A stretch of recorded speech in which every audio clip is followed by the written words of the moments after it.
If you've been following my Star Wars Resistance episode reviews, you already know what I'm going to be covering today, but since I know there are some people who haven't watched it for any number of reasons, I wanted to talk about a fun connection that I think the most recent episode has made with The Force Awakens.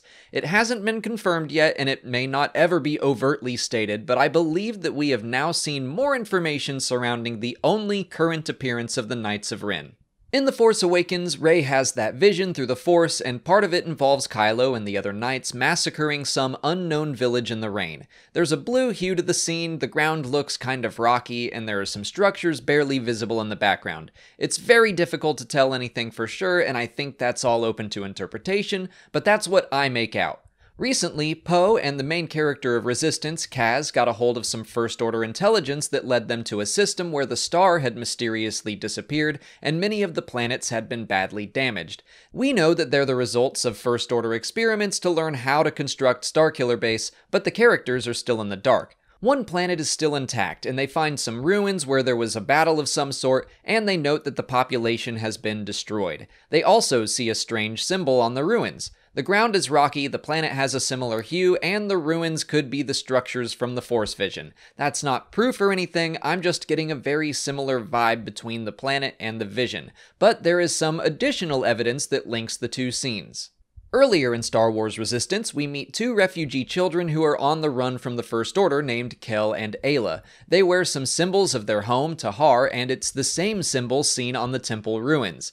In that earlier episode, they claim to be the only survivors from a First Order attack on their village, and they specifically name Kylo Ren. There's no mention of the Knights or anything, but we know at least Kylo was on the ground taking part in the massacre. That's still not definitive proof of anything, but I certainly don't think it hurts.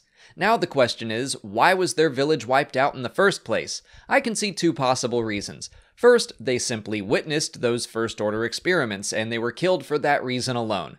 I think it's also possible Kylo Ren could have been hunting down Force sensitives. We don't know what the temple was built for. Maybe it's Jedi-related, or maybe it has something to do with another Force-based belief system. What we do know is that Ayla has had visions of the future that come true.